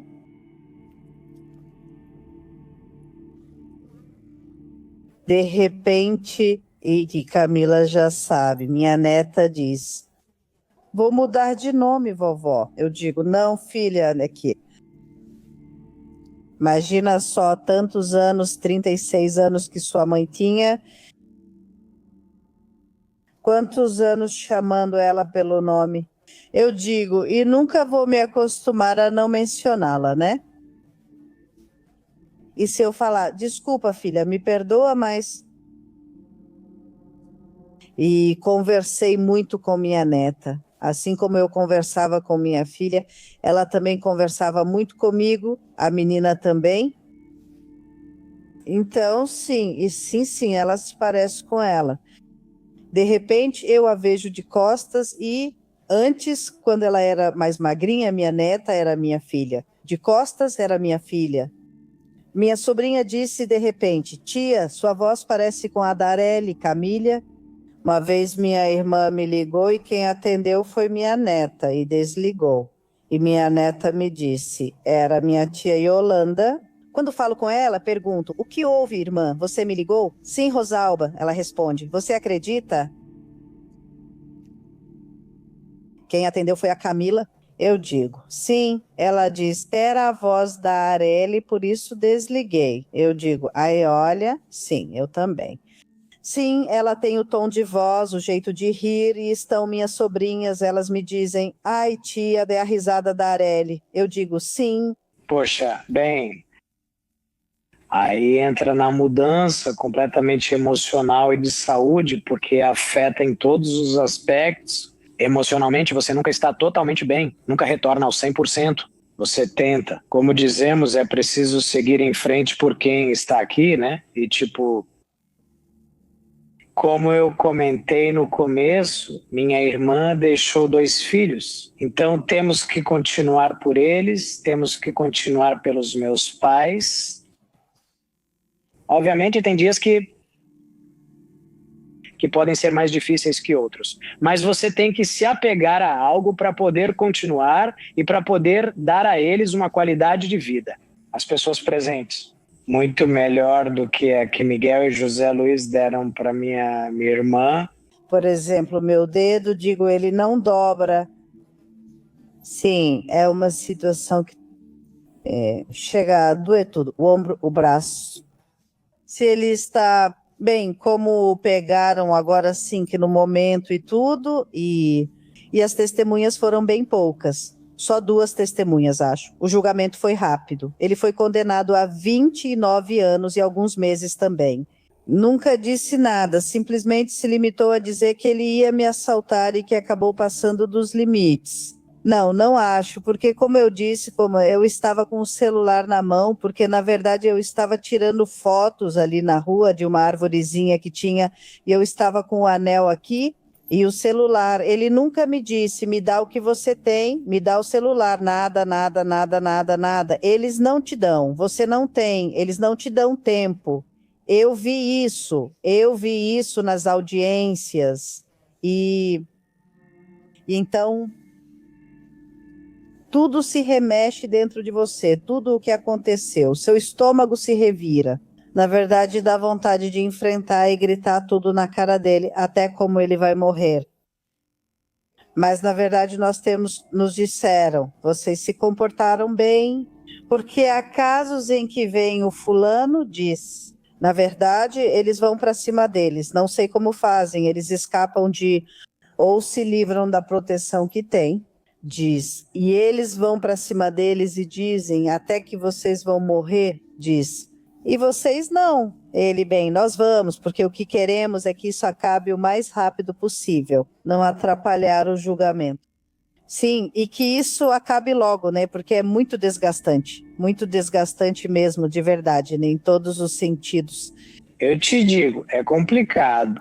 Éramos 3, né? Minha irmã mais velha, eu, o do meio, e meu irmão mais novo também, e meu irmão faleceu.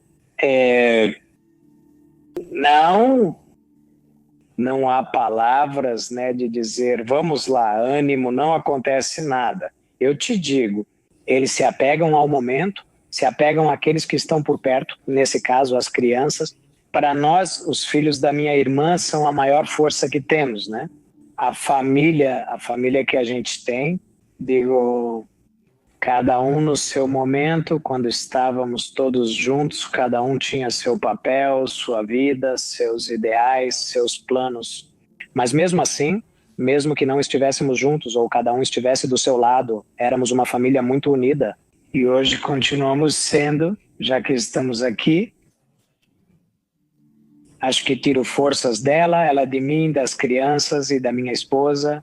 E assim é uma correntinha que entre todos nós vamos nos unindo para tirar forças e não cairmos. Sim, então, agora essa é a situação, né, de que, bom, já meus netos, já na verdade o menino até me disse, mãe, eu já não quero mais ver esse senhor. Eu perguntei, quem? Ele me disse, ao Miguel, quer dizer, ele fala assim, então realmente existe um dano, né? Quer dizer, eu digo, é que eu não sei, as autoridades e leis realmente não prestam atenção nisso? O menino, toda vez que foi depor, na verdade, mesmo estando sob proteção de testemunha, por assim dizer, não, o menino fica nervosíssimo, nervosíssimo. Ele trava para falar, ele trava. Então, tudo isso é o que nós estamos, pois queremos evitar isso para eles. Se até em nós adultos isso afeta, quer dizer, te atinge, né? Então, neles ainda mais. Sim, me tornei pai jovem, né? Sim, então não vejo dessa forma. Eu digo que, olha, na minha perspectiva, eu digo, sou melhor. Eles tiveram um pai melhor. Nesse caso, os avós deles, o avô, como minha irmã, como a mãe deles, não tem outra não, porque minha mãe foi muito boa. Não, minha irmã, desculpa, mas para mim só cabe ser o responsável. Não quero título, sou apenas o tio deles.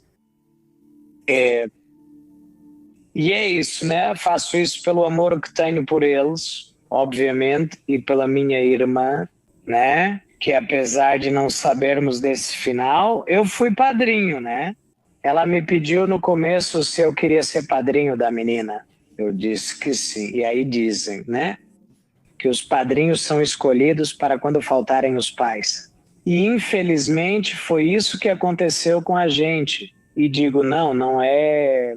A única coisa que me pesa aqui, nesse título, né, é que minha irmã não está aqui. Olha, eles tiveram a promotoria em si, não. Mas sim os órgãos, como o Departamento de Infância e Família e o apoio das escolas, porque quando isso aconteceu, eles estavam no ensino fundamental. Então, esses apoios eles realmente receberam do Departamento de Infância e Família. Agora, até terminarem o ensino médio, agora o menino vai fazer a prova. Então, se você não estiver estudando, eles não continuam te dando apoio até que você esteja em uma escola pública. Sim, a menina já não, porque ela está em escola particular. Sim, mas sim, ela já está na faculdade também. E então não recebem apoio. Sim. A senhora Alba faz um alerta claro para todas as jovens. Não tolerem nenhum sinal de violência em seus parceiros. Permitir esses comportamentos pode causar consequências irreparáveis, como ocorreu com sua filha. Por sua vez, a senhora Alba e Raul continuarão lutando incansavelmente para que todos os responsáveis pela perda de sua querida Arely paguem pelo que fizeram e que a justiça honre sua memória. Eu vejo muito, leio muitas reflexões, muitas. E tem uma que sempre diz, onde te limitam em várias coisas e te diz, aí não é, né? Onde te dizem não ao que você quer.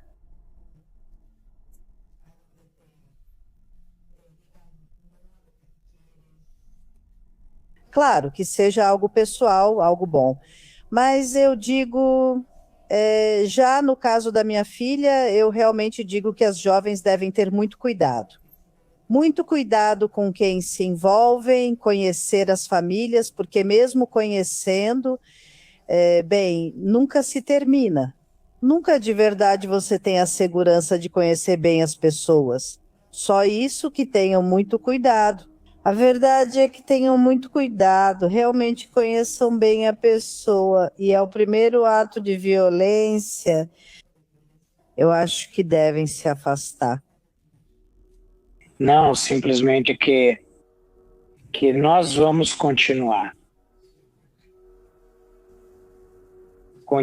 por ela, né? Por ela, porque ela merece. Ela merecia mais, merecia outras coisas, menos o que aconteceu.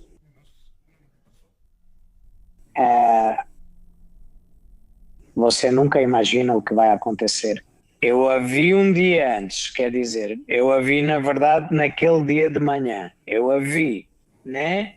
Quando estava começando a sair para buscar por necessidade, te repito, da família dele, das carências que essa pessoa, esse Miguel, tinha dificuldade em suprir, porque realmente era difícil para ele, porque não fazia nada. Dizia, vai procurar trabalho, vai trabalhar, e não, essa pessoa nem tinha essa intenção, com família era em casa. Quando minha irmã fez isso, né, foi quando ela começou a vender comida, começou a vender comida, Eu a vi naquele sábado, a vi cedo e, na verdade, fui comer com ela. Comprei comida dela para um negócio que eu tinha. E, na verdade, brincamos um pouco ali de manhã, tudo. A gente se vê mais tarde? Sim. E já era. Aí você pergunta, se despediu? Não. Não consigo. Mas não, você não se despede. Na verdade, nesses momentos, você se pergunta tantas coisas, reclama tanto, né? É que nem dá tempo, tá vendo? Além disso, digo, ele está ali, mas a gente fala, está, mas não está. Você se despede do corpo, mas não da essência, não daquilo que realmente foi ela. Mas não, e nem quer. Nesse momento, você também não consegue dizer que vai, quer ou precisa se despedir. É simplesmente você age por consequência, porque realmente acontece. Você está distraído, não está presente, ou você acha que é um sonho, acha que é um pesadelo, acha que vai acordar e que não é verdade. Realmente, quando depois dizem, né, sua vida passa devagar em certos momentos da vida, você não acredita até viver isso. E sim, eu sinto que estava ali só por estar, sabe, de ficar em pé sem acreditar no que fazia, não acontecia, ouvia, mas você tem que manter os sentidos o melhor ou o mais alerta possível para tudo, né? Ter tudo em mente, o que ocorreu, o que não, o que deixaram passar. Então, são coisas também que te marcam e que, apesar dos 6 anos, você continua lembrando e eu continuo lembrando e quero que isso nunca se apague, para sempre lutar por isso e trazer à tona sempre que for necessário. Já disse e repito quantas vezes for preciso, minha família é isso que te falo.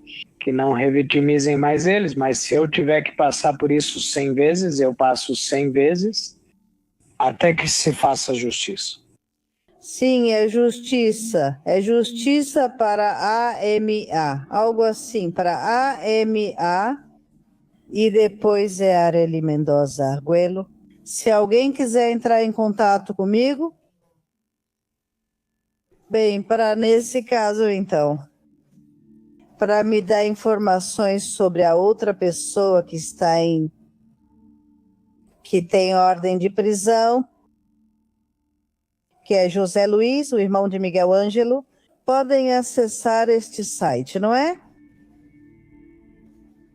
A página da Justiça AMA, ou pela AMA, Areli Mendoza Arguello. Minha filha, o nome da minha filha é Areli Mendoza Arguello. Ela tinha 36 anos quando foi agredida pelo parceiro, no dia 15 de setembro de 2019. Hoje em dia estou buscando justiça para minha filha, que o julgamento foi repetido, já é a terceira vez. Já é muita revitimização para nós e para os filhos da minha filha. Justiça é o que pedimos, exigimos para minha filha. Se você chegou até este ponto do vídeo, seria de grande ajuda se você se inscrevesse no canal. Falta relativamente pouco para chegarmos a 1 milhão de seguidores. Se quiser contar sua história, escreva para meu e-mail, ppmistério.com.mx. No Instagram, estou como Pepe Mistério Documentários ou Pepe Mistério MX. E no Facebook como Pepe Mistério.